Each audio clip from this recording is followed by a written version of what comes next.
What is up, everybody, and welcome to the All-NBA show powered by FanDuel, America's #1 sportsbook. Get started with $150 in bonus bets if you win your first $5 bet at FanDuel.com/All-NBA. I'm your host, Adam Mares. I'm joined by my esteemed colleague, Tim Legler.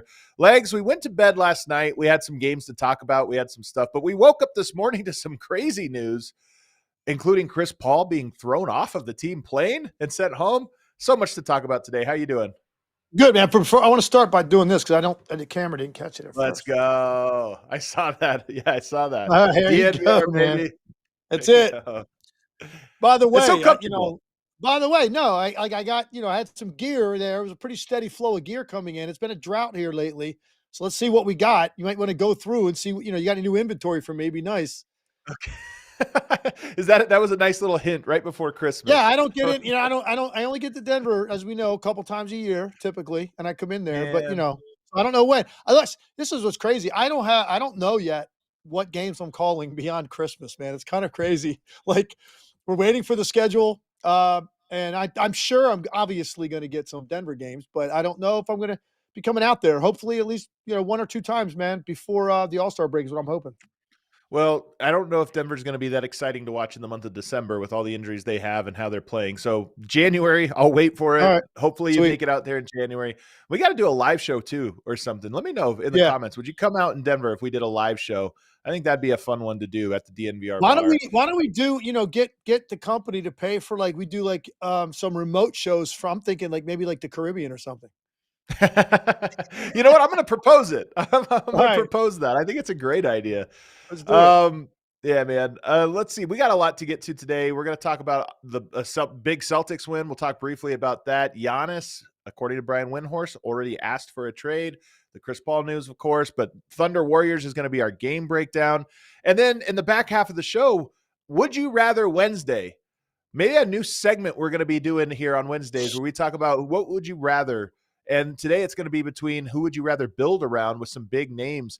And we made the list, Legs. Some of the names on this one are some of the would you rathers. I don't want to commit to one. I want you to persuade me because I didn't want to have to choose. That's how tough some of these are. That's a tough list. When we go over that, I had a very difficult time, and I'm still not. And as we sit here preparing to do this segment here shortly, I'm still not sure what's going to come out of my mouth when the time comes to make a choice. I really don't know. I know, it's so crazy, man. But we're going to start with the news that dropped overnight, and that is that Chris Paul no longer with the LA Clippers. His retirement tour, his farewell tour with the team he's most associated with is over. The Clippers are parting ways with him. They sent him home. And according to Shams Charania, he had this report. Chris Paul and his leadership style clashed with the Clippers. Sources tell ESPN. Paul has been vocal in holding management, coaches, and players accountable, which the team felt became disruptive. Specifically, Ty Lue was not on speaking terms with Paul for several weeks. This is the season from hell for the Clippers. They're absolutely falling apart in every single way. And now Chris Paul, who is the face of Lob City and one of the biggest faces in Clippers, history, is no longer with the team. They sit at 5-16.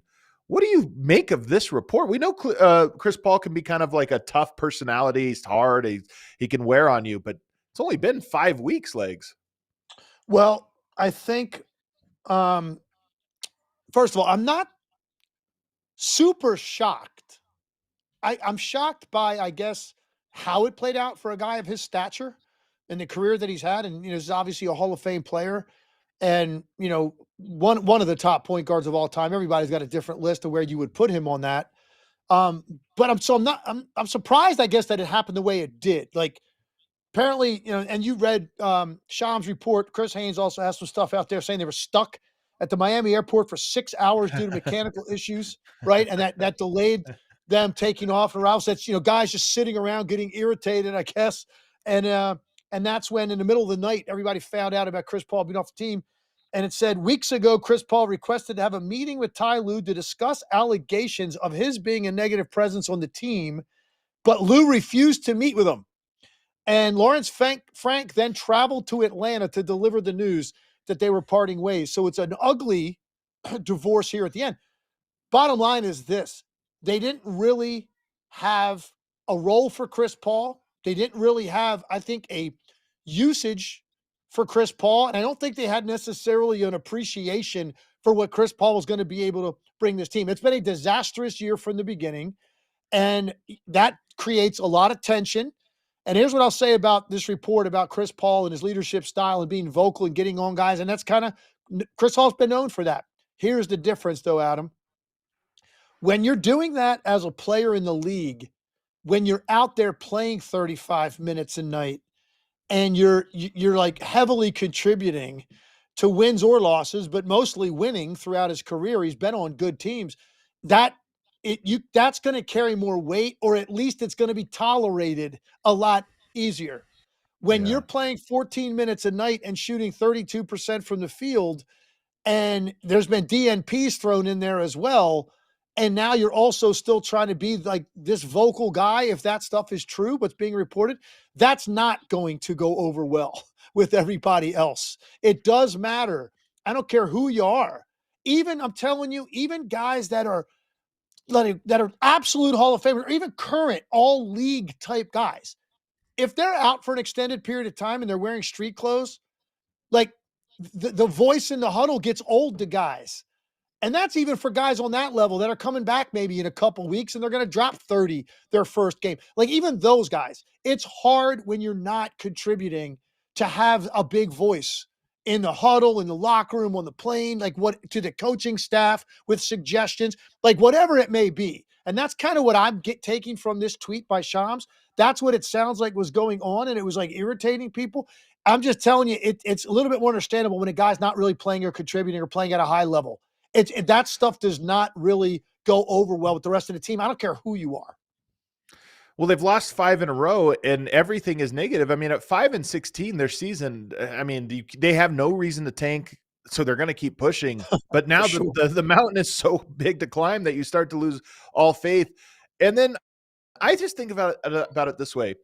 There's some players, like the Lakers held on to Kobe. I mean, Kobe's obviously a different stature, but they held on to him even when they were done contending. And it was like, yeah, but this is the farewell tour. And even we're not going to do anything until he's out of here out of respect. Chris Paul kind of, to me, Lob City is the pinnacle for the Clippers.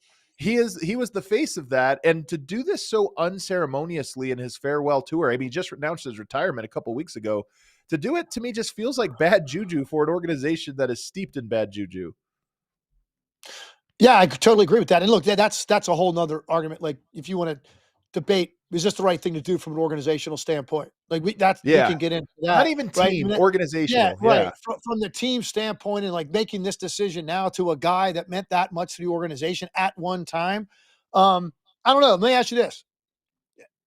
Do you think, is this a situation where Chris Paul maybe hung around 1 year too many? Maybe. Because I was thinking about that too. I mean, obviously now you wonder, well, does he just retire? Does he try to go to another team now? But this was supposed to be a farewell tour and you're going to end up splitting it. It feels weird, but at the same time, I have to imagine there's a team or two that would say, hey, if you're interested, we'll take you. We could use you. Yeah, because you're going to pay him nothing. And he Right. is a veteran guy with a ton of playoff experience. He is smart. He's not the defender he used to be, but you can't be 40 and be a guard in this league and be the defender you used to be, but he can still run a team. He can still run ball screen. He can still get to that little snake dribble, lean back, pull up 18-footer that he likes, but he's shooting a low percentage, but his minutes have been so inconsistent. I'm not even going to judge him on that. Do I think he could go to a team that like lacks depth at that spot and play 15 to 18 minutes a night and play at a higher level than he was for the Clippers if he's getting those minutes every night? Yes, I do. I do think he could probably do that. From an adrenaline standpoint alone and playing meaningful games and minutes, I think you'd see something else out of Chris Paul that he still has in him. But you do wonder, like, He turned 40 in May, man. Not everybody's LeBron. You're Right. 40. He wanted to do this last year, this last thing with the Clippers. And man, has this been, I wonder if he regrets, going back there. Probably does. But does he have another 40 games in him somewhere that can help a team and help a team in the playoffs? I still think there's probably enough there. If we went down every team in the league and looked at them and said, well, he could get minutes here, this Right. team, whether it's a middle of the road playoff team up to a contender team, we could probably go down every team and find some spots where you go, yeah, why not? Why not 15 minutes there based on who they're playing now? But he'd have to play a lot better than he did. I'm saying, yeah, I think he can play better, not significantly better. He's not going to be a needle mover for a team at this point. He's just not. But can he be a lot better than he was this year? Yeah, probably. I think he still has something left in him. Well, you look at it, Houston can use some ball handling. We talked about that. Reed Shepherd's having a great year. And now you move Chris Paul down to maybe he doesn't have to play every night, but he has a guy there that can run your org. You look at Denver right now, who their backup point guard is Bruce Brown, who's not a point guard. Jamal Murray just rolled an ankle, so Bruce might be the starting point guard for a while. They desperately needs point guard play. And then Minnesota, is right now looking forward. Mike Conley is also long in the tooth, but they have question marks there. So those are three good teams, like contending teams. I didn't even go through a full list. I just went through three contending teams in the Western Conference who all could see themselves as needing to take the risk of like, hey, we know all the problems, we know the age, but it's better than the options we have. So I do think there's a use for him, but well, it's funny though. I hear you what you're saying. So I'm looking at it like this. So you said Houston, Minnesota, and who was the other team you said? Denver. Denver. Okay, Denver probably of the three would make the most sense to me because I think Houston, you don't want to do anything right now at all to slow Reed Shepherd's roll. Agreed. And you brought in Kevin Durant. You're running your offense that way. You got Şengün there. Amin Thompson has a lot of ball handling on his plate. Reed Shepherd has broken through. I don't know that makes a lot of sense. And I don't know that voice in that particular huddle of Chris Paul's not going to change his sort of voice approach. I don't know that that's going to work there. It's funny thing, but I kind of chuckle about Minnesota just because you're thinking like I love Mike Conley. He's one of my favorite players of this generation at point guard spot. I just love everything he represents. But Mike Conley has really lost a lot, and he's pushing 40, right? He's close. Yeah. So you go out and let's say you go, okay, you know what, Mike, you're losing a little bit. You get a little older, so we're going to go out and get a 40-year-old, and we're going to try to give those minutes to 40. So I don't know that that's the right approach there. I think you probably want to get something younger, more athletic. They thought maybe Dillingham could be that. I don't think they believe Dillingham is there. Will he ever be? I don't know. He's not right now. So Denver maybe would be the spot. Maybe that's the one that makes the most sense. They just need ball handling. I mean, it's one of the things you have to ask is who would he be replacing? And right now, nobody. I mean, Denver doesn't have a backup point guard. So, but as somebody points out in the comments, Denver's defense has fallen off a cliff here recently without them. Yeah. You put Chris Paul in the mix, and it's probably going to fall off another cliff. They'll find another cliff for that defense. But bizarre story, man. Another one that's a little bit bizarre, and this just broke before the show, but according to Brian Windhorst of ESPN, a man in the know, Giannis has apparently already asked the Milwaukee Bucks for a trade. I don't know what to make of this. It's obviously a news story, but last week I made proclamations. And one of my proclamations was that there will be a trade this year that completely shakes up the NBA and tilts the landscape. And he was one of the guys I just had in mind. I thought it's not impossible to think of him demanding one. If this report is true and this story picks up steam, to me, it would be the single biggest story in the NBA in terms of, things that would alter the course of a season. What do you make of just hearing this report that he has apparently asked for a trade from Milwaukee? Well, Wendy's got great sources, and so he's getting this information, and it's he's reliable. He's not going on there with something that's iffy. I'm curious to see now what the reaction is going to be from their organization, from Giannis. Like, it's been quiet so far. We'll see what happens here over the next half a day and what they come out with. I'm not shocked by this. Giannis Antetokounmpo is a guy that I think we've been talking about going in and voicing this for a long time. Even before he won his championship, we were talking about the day that Giannis would eventually leave Milwaukee because it's tough for certain markets to keep guys. And that was one of them. and you didn't know if he'd break through, but he did. He stayed. He re-signed. Everybody gave him so much credit for that. Oh, look at this, man. The guy's going to stay in the small market. He thinks it's his responsibility as a guy that they drafted to take that organization to a place that they can't get to otherwise, and he's going to stay and get it done, and he got it done. Oh, and everybody lauded him, which they should have. That doesn't mean he's going to stay there forever. And I think now you're looking at this. They're 9-13. They're outside the play-in. And he's looking at it maybe like, I don't know, at this stage of my career, I'm still putting up 30, 11 and 6 on 60% shooting. So he still has MVP type numbers, even though his team isn't in that mix to put him in that conversation, in my opinion. He's still the same player he was a few years ago. So he can still go and get this done somewhere else. And I don't know what's going to happen in Milwaukee. And I think he finally has come to the realization. And look, he got a title done there. He got it done. Now, obviously, the fan base never wants to hear this, but there is also a certain amount of understanding that comes with a fan base when the guy actually got it done. And it's several years later, and the prospects don't look great for this team. No one should be shocked if this is true. And now we sit and we wait and see how this plays out over the next, month or two and leading up to the trading deadline if he actually is demanding out. Well, they've lost 8 of their last 9 games. Their only win is against Brooklyn. So they're in a free fall. And, they got Detroit, Philadelphia, Detroit, Boston coming up. Those are 4 teams that they are competing with, you would think. But when I just read it off right now, it doesn't feel like Milwaukee's going to be beating that caliber of team, just how they've been lately. So they're in a free fall. I don't want to go too far into this one just because it is a new story. And I don't, I don't want to have to like really pull on this thread, but it is one of those things that could totally alter the way this season goes. I do want to talk though about one of your guys. Well, because you prodded me on it. And that is a guy who's having a breakout season so far this year, Collin Gillespie.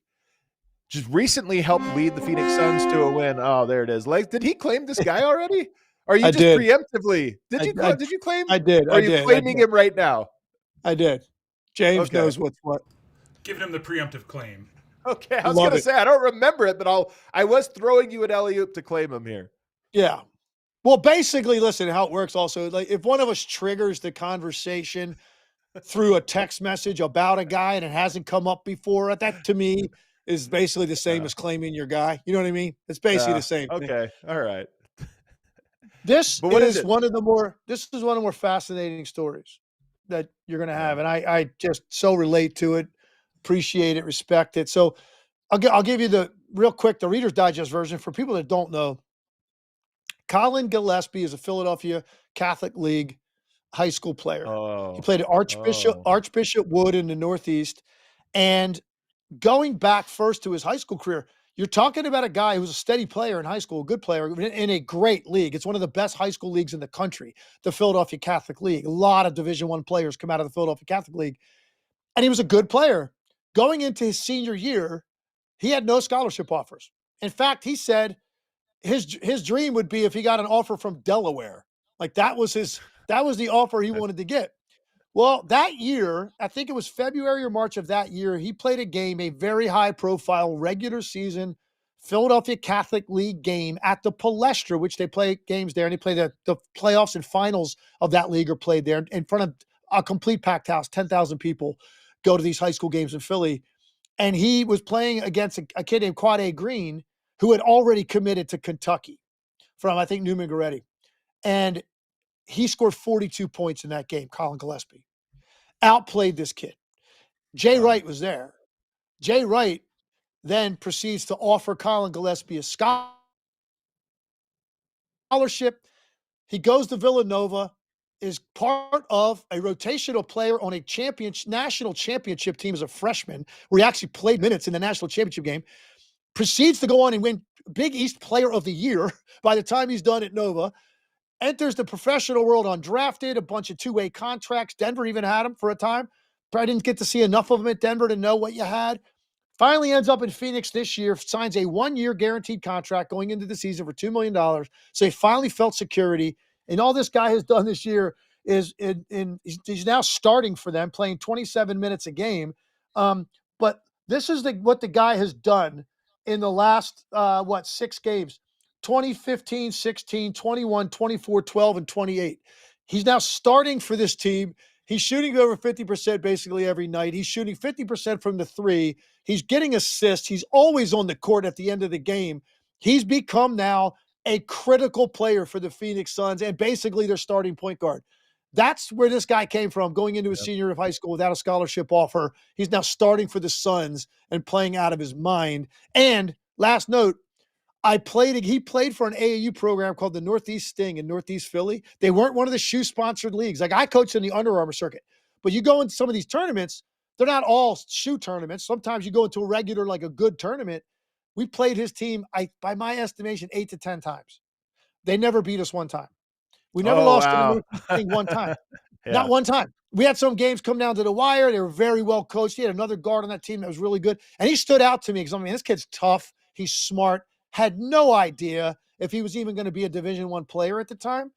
And look what he's done. So these are the kind of guys that you just love the story, love the perseverance, the toughness, and, coming through from a program that knows how to develop NBA players. And Collin Gillespie's the latest on that list, man. And he has arrived. He's arrived. And I think he's going to be doing great things in this league now for the rest of his career. Yeah, so he shoots the ball really well. I mean, to your point, he's a winner, and he plays like a winning style basketball, but he shoots the ball very well. He runs point guard extremely well. I mean, that's his natural thing, is he just has a sense of how to run a team, how to get guys involved, the pace to play, when to speed it up, when to slow it down, passes incredibly well. And then here's a thing that I think is very important. He's really beloved. He was beloved here in Denver. Like one of those guys, the locker room, there's some guys like this guy, like that guy. He was one of the guys that everybody loved, just has this charisma about him. And now you go to Phoenix and you see the exact same thing. And when you're a point guard, I think that's a very important trait, is that, hey, you have to lead the team on the floor. Does everybody sort of trust you and like you and just kind of get along with you? So to me, he has all those things. Then for his only limitation is his body, because he defends really well for his size. He has limitations, obviously, on what he can do. But he's a true point guard, and he does all the things that you need of a true point guard, and that's Phoenix Suns team. Matt Ishbia told us in the offseason that he had to reset the culture, but he believed in the guys, and they're going to defend, and they're going to do all these things. Collin Gillespie is an example of a guy that's helping reset that culture, because he fits exactly the no-nonsense type of stuff that you're trying to do. So I credit him a lot, and I don't think it's a fluke either. I think he's going to hang around that team, but also just hang around the league as, yep, when he's on the floor, you have a true point guard that makes sure you're always doing the thing you're supposed to be trying to do. And I want to just one last point on this, because I lived in this world when I came out of LaSalle undrafted like he was, and I took a road similar. He played in some G League, some two-way. I was in the CBA, went to Europe, right? Similar. And then what happens is during that time, when you do get opportunities to play at the NBA level, they're so focused a lot of times on your weaknesses, the coaching staff, So true. that when that surfaces in a game, then you're out of the game.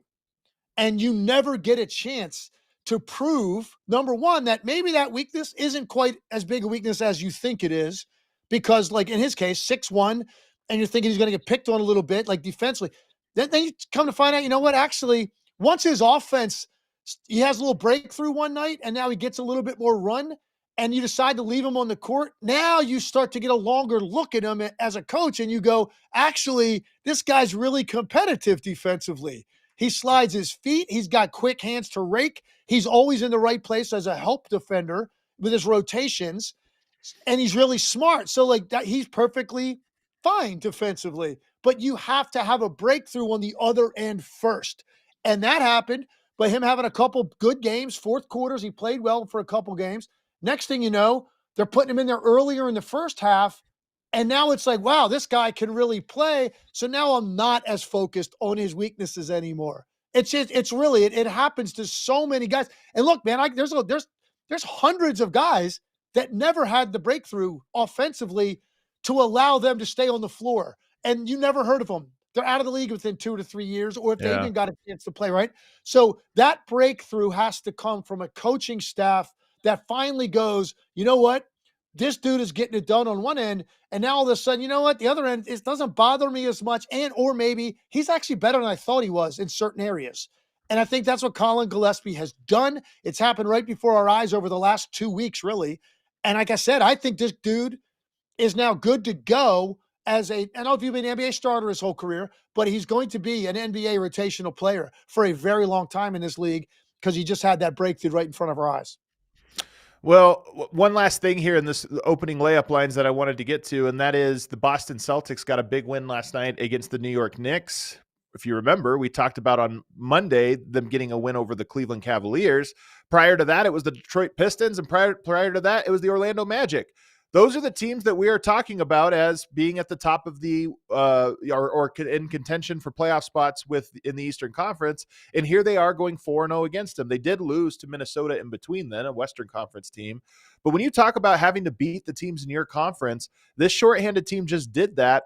And I'm giving a shout out to another guy that I really love. I don't know if I'm claiming him as my guy, and he's not in the Collin Gillespie category, but Jordan Walsh, who we praised on Monday, once again comes up big. And I'm trying to think of who this guy reminds me of. He almost has a little bit of Josh Hart in him, in that he's a guard who's going to do all the guard things, play hard, guard your other best player and rotate and do all the stuff. But what's his offensive value?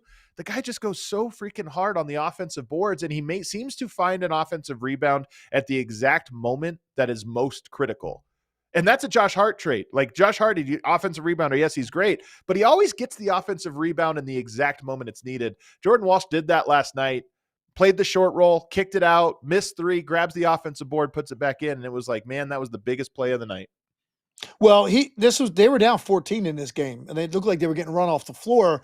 So they erased that deficit, and now here you go. You got basically a one quarter to decide the game because they're pretty much even.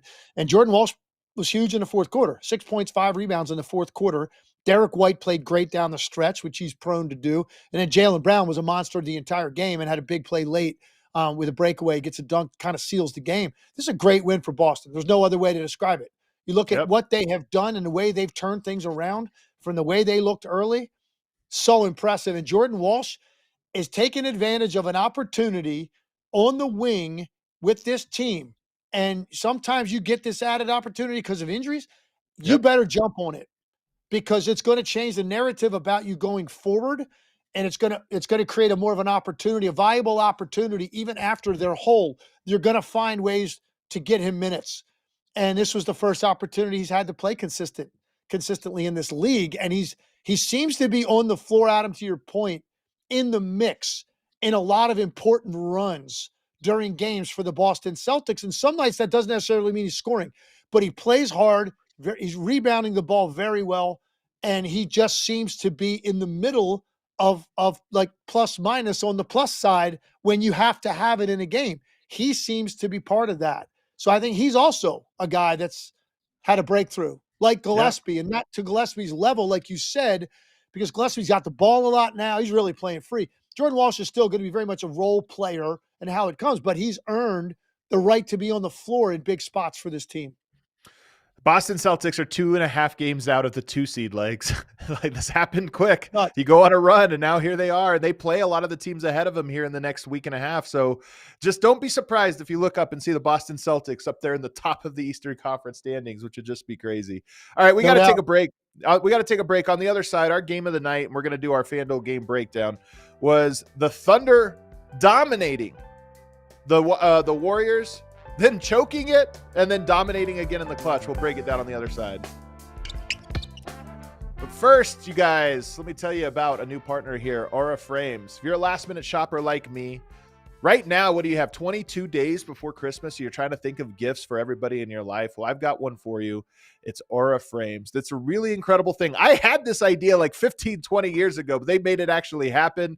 What it is it's this frame, just like a picture frame that you would hang up in your house, but the difference is it's digital. If you download the Aura app and connect to Wi-Fi, you can upload unlimited photo and video right to your Aura frames. You can even preload photos. When you order this online, you could preload photos onto your frame. So when it ships to you, you don't have to open up the box and do everything. You can just wrap it, put it under the Christmas tree, and then whoever opens it, whoever you gifted it to, will already have the photos uploaded and visible right then and there. You can even personalize your gift, add a message before it arrives, and it's a great way to share photos and videos effortlessly throughout your house. What I love about this is you can upload, say you're having grandma over, So you just go on your phone and you quickly upload all of the photos you have with grandma and the grandkids and those types of things all around your house. And then the next day you have a bunch of friends come on over. You just switch it over and you're going to upload your frames so that it's all frames of you and your friends. That's what's offered here with Aura Frames. It's a really cool thing, and they have a gift box included. Every frame comes packaged in a premium gift box with no price tag. You can wrap togetherness, but you can't frame it. You can't wrap togetherness, but you can frame it. For a limited time, save on the perfect gift by visiting auraframes.com to get $35 off of Aura's best-selling Carver matte frames, named number 1 by Wirecutter. And you just have to use that promo code ALLNBA at checkout. That's AURAFRAMES.com and use promo code ALLNBA. This deal is exclusive to our listeners, and frames sell out fast. So order yours now and get it in time for the holidays. Support the show by mentioning us at checkout. Terms and conditions apply. Also want to tell you guys about Underdog Fantasy. Are you ready to get off the bench and into the game? Head over to Underdog to get in on all of the action. It's really a fun app to play. Playing on Underdog is easy. You just pick whether your favorite players will go higher or lower on stats like points, rebounds, steals, and more. You know your team. You know who's going to have good nights against which teams. You know who's going to struggle or who always kills your team. And so you can set a roster of players and make predictions based on their stats. You get your picks right, you can win up to 5,000 times your cash. Super producer James, you put together a roster for us today. What are you thinking for today's Underdog? All right, I'm going to ride the hot hand. I got Desmond Bane going higher than 23.5 points. Jalen Johnson higher than 7.5 assists. Like that one. Lock that one in. All right. And LaMelo Ball higher than 2.5 3-pointers made. I like that. I like that a lot. So that's how it works. You just make a roster. You can have 2 players or more. You just set your roster and find out what happens. Download the app today and use promo code ALLNBA to score $100 in bonus entries when you play your first $5. That's promo code ALLNBA. Underdog. Make picks, win money. Must be 18 plus, 19 plus in Alabama, Nebraska, 19 plus in Colorado for some games, 21 plus in Arizona, Massachusetts, or Virginia, and present in a state where Underdog Fantasy operates. Terms apply. See assets.underdogfantasy.com/web/play and get terms _DFS_.html for details. Offer not valid in Maryland, Michigan, New Jersey, New York, Ohio, and Pennsylvania. Concerned with your play? Call 1-800-GAMBLER or visit ncpgambling.org. In New York, call the 24/7 Hope line at 1-877-8-HOPE-NY or text HOPE-NY. All right, back here, segment 2, me and Tim Legler, and let's do our FanDuel game breakdown, where we pick a game that we're going to go do a deep dive on. The Thunder got the win last night, Legs, 124-112, but it wasn't without a little struggle. They were up 20 points at one point in this game. It was a blowout. I thought the game was over. I think I texted you something that there wasn't any good game to break down, but Draymond Green picked up his 5th foul in the 3rd quarter, which means we have to bring in the reserves. Led by Pat Spencer, who had an incredible run in this game, they climbed all the way back and took a lead. They forced OKC to play clutch time for one of the rare times this year, but the Thunder operated in the clutch. This was a 12-point win despite blowing a 20-point lead, which to me in some ways is even more impressive than just winning by 20. We know they can win by 20. They do it every night. But to blow a lead trail and then be able to execute in the clutch to make it a second blowout of the night, I was very impressed. Yeah, this was different than the normal formula for OKC, but what you saw was, again, a typical example of how good they are when they just lock in. And look, the 3rd quarter to me was probably it might be one of the worst quarters played defensively for the Thunder all year that you're going to find. They scored the Golden State Warriors scored as many points in the 3rd quarter as they did in the first half. 44 points. I mean, 44 points against the Thunder in a quarter is just definitely them not really playing with the level of intensity that you want. Now, look, give Golden State credit because they didn't completely wave the white flag when they fell down 20. They kept playing, and now you start to, you get a few buckets. Now it's instead of 21, it's 15. Now it's 12, and you start to have some belief. And give them credit because they kept playing. You mentioned Pat Spencer, who was great. Seth Curry gave him great minutes. Yes, he did. He just is now joined the mix with this team in the rotation. He played really, really well for them as also. So they kind of helped lead this comeback. Next thing you know, you look up, they got the lead. and they took the lead to 4 points.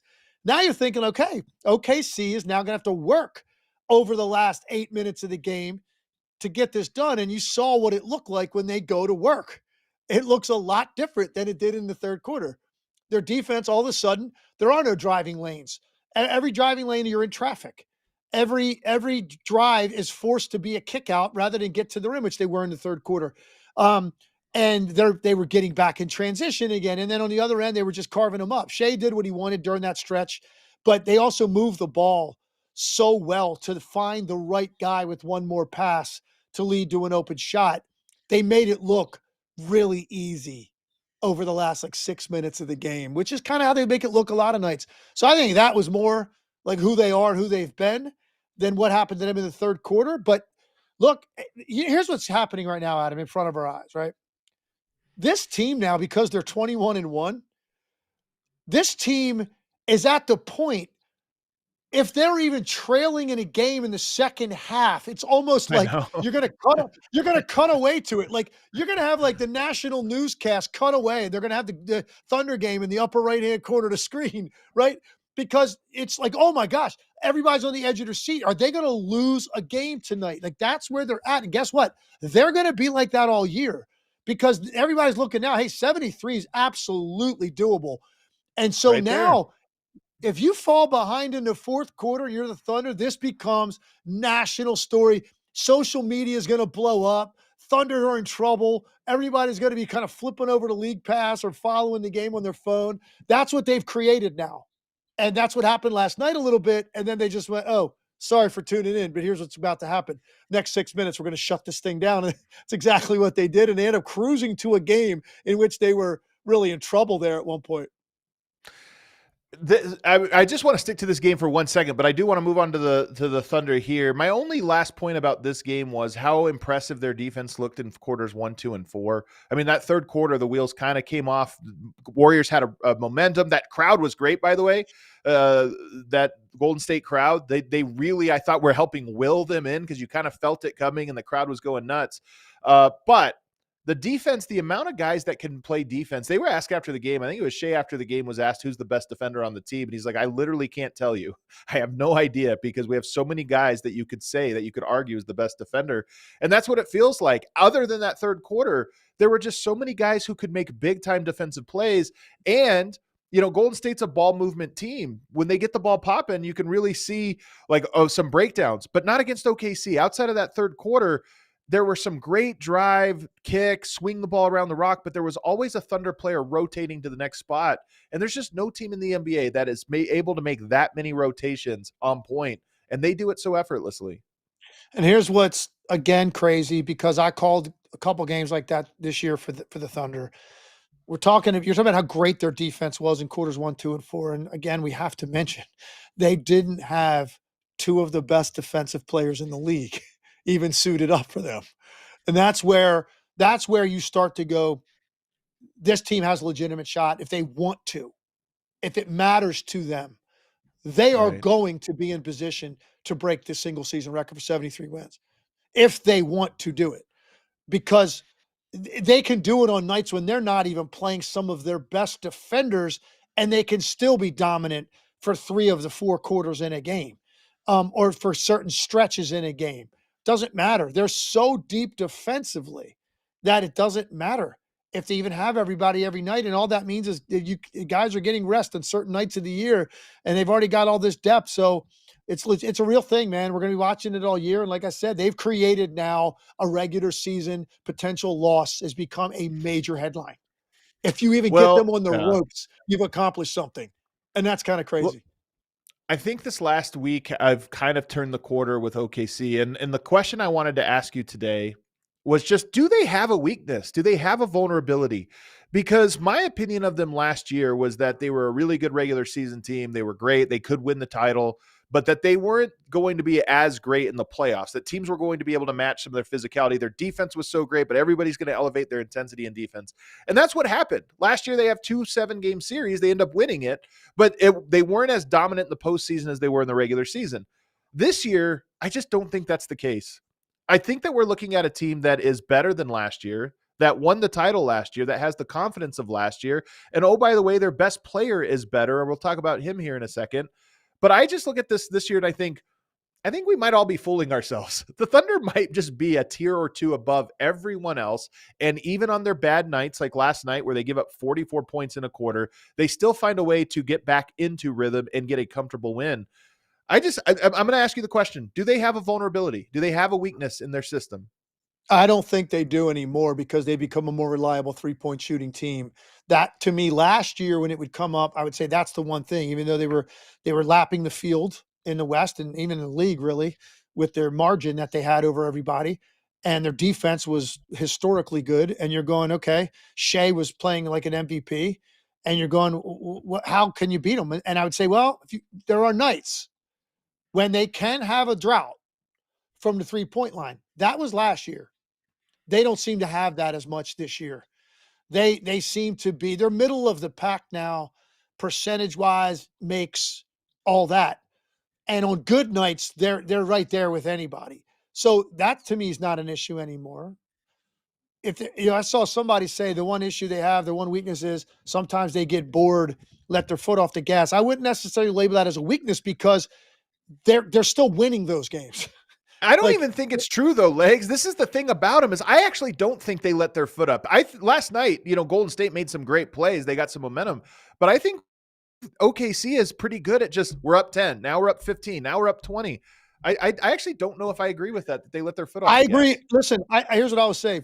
Watching the two teams last year and what I've seen so far to 22 games this year. Last year, I agree with what you just said. I actually used the word, I think on our podcast, I described them as cruel. They were cruel the way they treated opponents. The way that they would sense it, man, and smell it and suffocate you.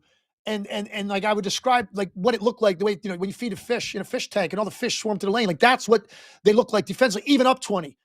Coming into the fourth quarter with 5 reserves in the game last year, they're picking up three-quarter court and they're cruel. They're cruel in their approach. Like there was not enough hunger all the time.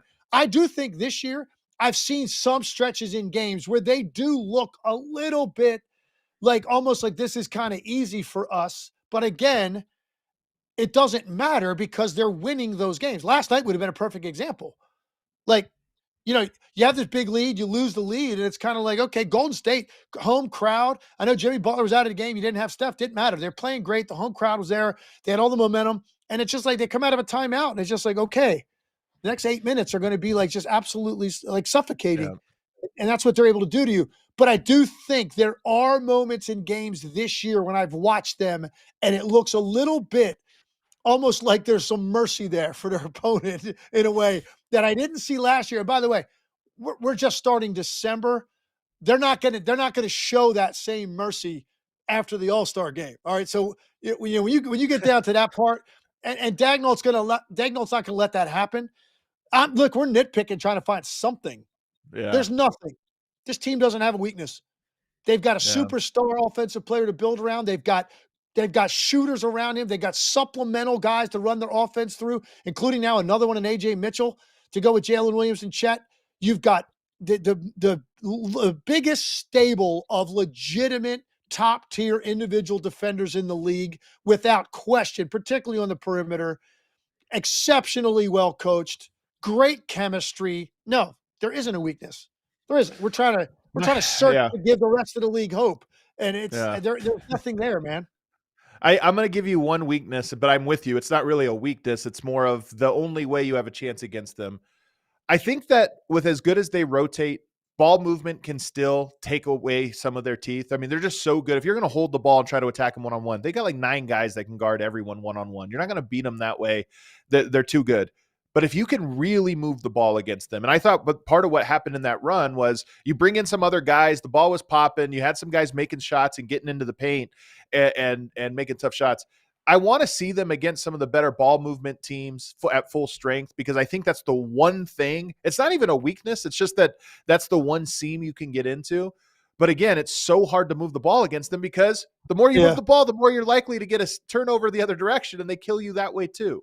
Well, I listen, I hear what you're saying, and you're right. You definitely can't beat this team by utilizing the dribble too much. You just can't. It has to move through the air. You've got to force them to shift and then change sides of the floor with the ball. But here's the only thing I'll say about that.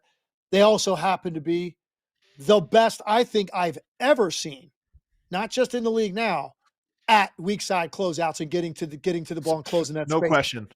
They flood from the edge of the lane when they help for rotation, that weak side. Those guys will get to the edge or even the middle of the lane sometimes. And that ball goes to the other side, to the opposite wing, opposite corner. The way, number one, the way that they can communicate who's going. Here's one thing you never see Oklahoma City do, which other teams in this league do, even good defensive teams. When that ball is penetrated on one side of the floor and then it's swung to the other side to try to take advantage of all the over rotation, you'll see teams in this league have two guys fly on the first pass to the same place, and now one more pass to the corner, guy gets a wide open three. Oklahoma City doesn't make those mistakes. One guy flies to the wing, if that's where the ball went. That second guy is going to the next pass to the corner. So what looks like on film when you freeze it and you go, okay, look how far these two guys are going to have to go right now. No way can they get there and chase two passes and contest. It's amazing. Then you hit play and they manage to eat up all that space. Yeah. So they do that better than anybody I've ever seen. So you're right. That is the way. But even that way is tough against this team. It's almost impossible. You have to play perfect basketball to give yourself a chance. But there's one reason I think that they're actually better than last year as well that we haven't mentioned yet, Legs. And that is that I think Shai Gilgeous-Alexander is better than last year. And I think he was very good last year, obviously won the MVP. But his weakness, in my opinion, one of his weaknesses was his three-point shot. If you could force him into it, was like, all right, he's going to get around you. If he's in the mid-range, he's going to make it. But from three, he's a little vulnerable to some cold spells. Not true this year. 43.5% from three on the season. He went 5 of 6 last night. And Legs, last night, he took some threes in big moments that it almost felt like he knows that's his weakness and he's working on it. Like, you know what? The one area I'm not a 100 out of 100 is on the three-point shot. So let me try to close this game with some sidestep and step back threes. And his three-point shot just has more confidence to it. If that's the case, his footwork is too good. He gets around everybody. He gets to his spots and he hits that mid-range. It feels like 100%. But if he has that three-pointer, it just takes them to another level. And I honestly think that's part of the equation this year is he is looking for his three in big moments just to almost like strengthen that muscle. Here's how I'm viewing him now. He was obviously a deserving and worthy MVP a year ago. It was a great debate with him and Jokic. He obviously deserved it. They won a championship. But now everybody's viewing their team, the totality of their team, as so great, so dominant, so overwhelming, so deep, that this year, I think for him to become immediately the front runner and then hold on and win another MVP, I think two things are going to have to happen, I believe. Like, they couldn't have had just a really good year. Win 62, 63 games, go through 4 rounds of the playoffs, although the MVP has nothing to do with the postseason. But so let's say win 63 games. Maybe his numbers came down a little bit, but he's still great. That might have been hard for him to win an MVP. Here's what was going to have to happen. His team was going to have to do something that may be unprecedented, which they could be on the brink of doing. And more importantly, when we view the totality as so overwhelming, he was going to have to somehow, some way be better than he was last year statistically. Yeah. And he's pulling it off, which is really hard to believe because you would think the year he had last year, 32.7 points, whatever, 5.5 rebounds, 6.5 assists, 50% from the field, 37 from the three, whatever he was. It's a hell of a year. How are you going to top that? Well, how about I go up my scoring notch just barely? I'm shooting at a higher rate from the field. I'm much higher from the three-point line. I'm still getting to the line 10 times a game, and my assist numbers are basically the same. And by the way, we're 21-1. You wouldn't think his numbers would be as good on a 21-1 team because that would mean more fourth quarters like he's not playing probably. 10 of them he skipped already. Somehow, some way, he's still getting to those numbers and actually has improved upon an incredible year a year ago with possibly unprecedented team success. Shai Gilgeous-Alexander, barring injury, he's going to win the MVP again, man. They're going to have 70-plus wins. It's almost a lock that they're going to get 70-plus wins. And, it's such an absurd number that it's certainly think about this. Think about this, Adam. for them to end up on 69, they're going to have to play so much worse than they have to this point. Okay, they're 21-1, right? They could go 47-12 the rest of the year and be so much worse than they've been going 47-12. So you're right. That's not going to happen.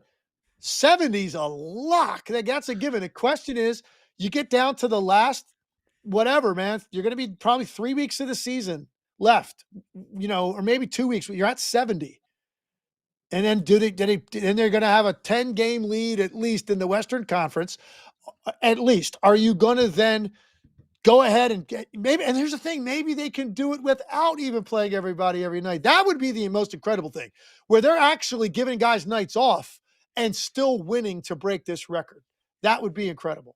I mean, if they break the record, it'll be that way. They're not going to wear themselves out just to chase it, but they're already missing guys and they're already winning by 20. So I don't know what to say, but I will say they are better than last year.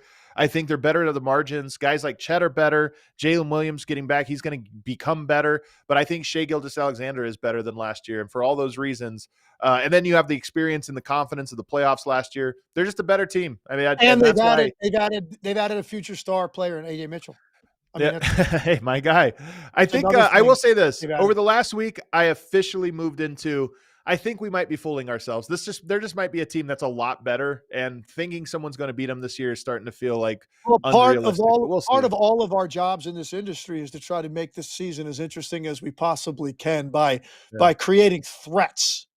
Now, here's what I will say. And I texted somebody this morning because they were lamenting this fact that we're talking about right now. And I said, actually, I think this is good. I think this is good because this is the first time in a long time where you're just like this, the Golden State team gave us that with Durant. Yeah. Where you're like, this is so obviously the best team. It gives the whole league a target. And now that they're winning at this rate, you're like, okay, this is news. Every night they play, you're way like, this is going to be a huge story when they lose a game. And I think it creates this like massive, like almost a totality of the league trying to take down this monstrous team. The only thing they lack is that guy that you hate. That's all they lack. Like, because if they had one of those on the team or a couple of them, trash talkers, like cocky guys that were they're machines, right? If they had that, now you really have literally, it's like the Darth Vader. Like you're like everybody's coming for this team, and everybody celebrates when they get knocked off. I don't know that they can create that because they got a bunch of good dudes. So you don't feel that way about it, but they have created this sense of everybody having to align to try to figure out a way to take down this team because they look that invincible. Well, let's wrap up today's show by talking about some would you rathers and comparing some big players because I just think it's fun. And we put together a list of some players that I think are almost impossible. The first one I'm going to do, Legs, we're talking about you just became the GM of a new team, an expansion team, and you get to pick between these two players to build your roster around. Who would you rather build around, Anthony Edwards or Cade Cunningham? We can pull up their numbers right here so you can look at them if you want to see on screen here. Anthony Edwards or Cade Cunningham. These are their numbers this year. This one, to me, it's like two of my favorite players in the league. I don't know how you'd pick this, man. I don't know. I went over this. Was by far the hardest one. You gave me you gave me 5 pairs. This is by far the hardest one. I don't know how you make the decision. I think can I do it this way? Can I give you my selling point for each guy if I were to go that way? Absolutely. All right. If you're going to go with Cade, it's the playmaking component on top of, like, he can score. His ability to beat you with his playmaking. Anthony Edwards is not quite on that level yet. And maybe never will be. Cade Cunningham's a point guard. Anthony Edwards is a wing. It's a big difference. So if you're going to go with Cade, and maybe you just like overall, like his demeanor, man, he plays so under control and you feel like that's always going to be an answer. Like you're never going to get him to a place where he's out of control or sped up or taking a shot he doesn't want to take. That's maybe it. Or it's the playmaking, just a flat out vision and size. He can find people, run a team that way. If you're selling Anthony Edwards, I think it's just this dude is just like a stone cold killer. Like he wants it so badly, and he's got, not unparalleled athleticism because there are other guys in the league that are close, but the raw athletic ability combined with his he wants to break through and win so badly, and it's so obvious the way he wears it. That would be your argument for Anthony Edwards if you went that way. I think I would go Cade on this one just because I tend to lean a little bit more towards floor generals, guys that can control the tempo of a game perfectly. And Anthony Edwards is going to give you great scoring, but we have seen in playoff situations, we have seen that you can kind of force him into things that he doesn't like. You trap him. How does he affect the game from that?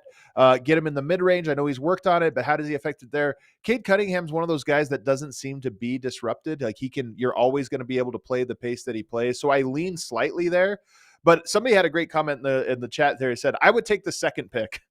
I would let you have them. If we were drafting this, I would say I'll take whichever one's left because they're both so great. It's pretty good. It's pretty good.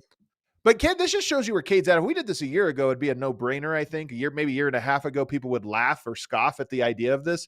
But this just shows you how great Cade's been. The one thing I will say is Cade's won playoffs, so a lot of this is we're almost judging Anthony Edwards for what we've seen in the playoffs for multiple years, where Cade hasn't done that yet. And so it almost like saves him in a way. Are you going to force me to pick? I want to hear. I'll take Cade. I really didn't pick. Okay. Here's what I'm going to do. I'm going to let this be decided by the fact that Anthony Edwards has been to 2 conference finals. He has won massive game 7s, right, on the road. Great point. Anthony Edwards, I'm going to go with him because I think I'm going to give him the benefit of the doubt that, hey, he has had deep playoff runs. I'm not saying, hey, maybe Detroit does it this year. Detroit might get to the finals this year. I think it's possible. But to this point, as we sit here right now, I'm going to go with Anthony Edwards because he has done that on that stage in big moments and led his team to really difficult circumstances to win series where they came within 1 series of playing in the NBA Finals. They've done it twice. Let's do one more before we get out of here, just because we were going to do 5 of these, but maybe we'll just save them and roll these out over the next couple of weeks for would you rather Wednesday. Let's do one more, and I'm going to do Jalen Brunson or Donovan Mitchell. Another one of 2 guys that are very compared to each other quite a bit. Where would you go here if you had to build around one of these 2 guys? That's easy for me. This one's not too difficult for me. It's Jalen Brunson. Is this just because of the success, the success the Knicks have had in the postseason over Donovan Mitchell? No, it's because I trust Jalen Brunson more in big spots. I trust Jalen Brunson more. Now, I don't necessarily always love his style. I don't, especially those nights when and they've tried to make it a little less this year, but I don't think it's necessarily played out that way. Like the less pounding of the ball. And for like multiple possessions in a row where it's just all about Jalen Brunson pounding the ball and getting to a spot. But I do feel like he is not affected by the lights. He's not affected by the stage, by the moment, the importance of this next 6 minutes, the importance of the last 4 minutes, the importance of this game. He was built for those moments. He's been like that his entire life. So I trust him more in those spots, I think, than I do Donovan Mitchell. What's tough about this one for me is I think Mitchell might be the more like just aggregate skill player, more, whatever. They're both obviously it's neck and neck. They're both phenomenal. What you're hinting at, or what I think you're hinting at here, is that Jalen Brunson has a very even keel demeanor. And Donovan Mitchell, when he gets going, there's like an intensity to him or what have you. But when you talk about a playoff series, Jalen Brunson can lose a game in the clutch at the buzzer or whatever. And he has this demeanor about him, this like just very stone cold, stoic resiliency to him that I think is really important. And that might give him, for me, because part of this is stylistic. I don't love the Brunson style, but I think I'm with you that I would take Brunson because there is something to me about playoff series are always going to test you emotionally, all those things. And Brunson seems like a guy to me that just never cracks. He's always confident. He's always calm. And his team takes on that persona, or often takes on that persona of like, hey, he's calm, we're calm. Yeah, and I do think that he's more likely to play the game he wants to his strengths. he's more Sure. likely to do that against even great defenses. Whereas I do think there's games that I will watch Mitchell where he'll be quiet for a quarter. He can turn it on at any point, but I also sense sometimes he will try to hit you with that big home run step back three. Like A little that's too not much. necessarily needed in that moment. And I saw a lot of that out of him in Utah. I really, really admire both of these guys. Tremendous players, tremendous talents, but there's something about Brunson that you kind of feel like, man, if you're about to play a game 7 to get to the next round or a game 7 to get to the finals, something like that, you kind of feel like Brunson's going to play well. Yeah. I would still take Ant or Cade over both of them, but that was not the question. It was just putting these two guys side by side. Let's real quickly, as we get out of here, look at our FanDuel duels of the night. This is presented by FanDuel. Do we have those? Do you have those, James, for tonight? Let's see, our FanDuel duels of the night. Who do we have? Nuggets, Pacers. The probably isn't that great of a game. Nuggets desperately need a win. Blazers at Cavs could be compelling. Spurs at Magic could be very good. The Spurs continue to play well. Magic playing well. This will be a really good matchup. I'm interested in that one, Legs. What do you think? Yeah, I like that Spurs Magic. Orlando's really turned things around, playing great right now. Their defense is getting back on that level it was a year ago. Looking at that one. And then also, I just think this Pistons Bucks one, with everything hanging in the air about Giannis could be interesting, man. If Detroit goes into Milwaukee and puts one on them, beats them by 15, 20, you just wonder how much more like the conversation is going to pick up tomorrow and then in the following days about this Giannis situation. So I'm kind of watching that one. And then, Miami, Dallas, I think will be intriguing for me as well.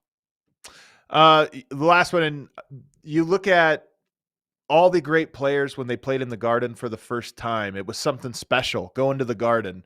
Tonight, Con Knippel goes to the Garden. One of my favorite guys. Con Knippel's first trip to the Garden. Let's see what happens, Legs. What you've put Knippel on that level we're talking about first Jordan. Yeah, oh man. Think about all the greats. Kobe. Is he gonna have words with Spike Lee tonight? That's what I want to know. You never know what's gonna happen, man. You never know. Man.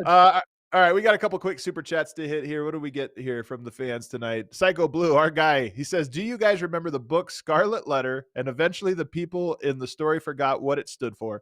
In the Clippers case, it stood for accountability. And we can't have that now, can we? See you in Phoenix next year, CP3. Just a little bird, man. Hey, the Clippers look bad.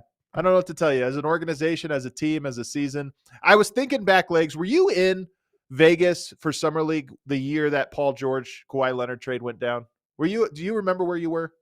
I think I was out there not working though. I was there, but I wasn't like in a professional capacity. I think I was just there. Because I bring it up because all of NBA media I'm hanging out with like 30 people from NBA media, and that trade goes down, and everybody, the consensus was the Clippers are going to ruin the NBA. They just got this super team. They're going to ruin it. Little did we know that trade was going to ruin the NBA, but not for the Clippers, for the Thunder. The Thunder, who now have this dominant team and, by the way, have their pick. It's unbelievable. All right, one more.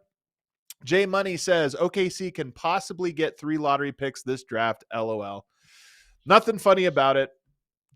If they got 3 lottery, shut it down. It might be bad. Shut it down. Shut the league down if that happens, man. Like it's insane. If that happens, what is going to happen? Some other teams in this league are going to get some nice pieces to their rotation because at some point you got to start jettisoning. You got to start jettisoning off some of these parts. If that were to happen. Out? That's what's funny. They don't play any bad players. So you're talking about, does Isaiah Joe have to go? AJ Mitchell has to go. It's like, yeah, those are great players. It's insane, man. The rich get richer. Casey Wallace, Isaiah Joe, Lou Dort. Like, I don't know, man.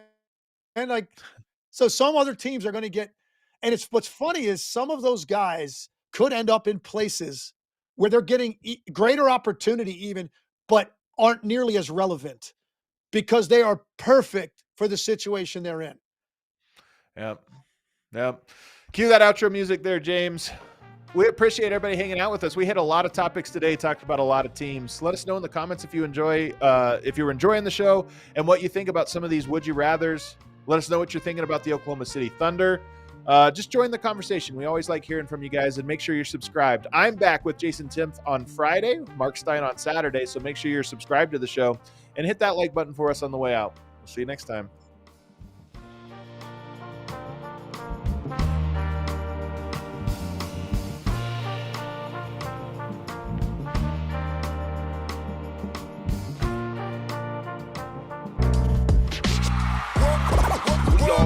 like the mayor.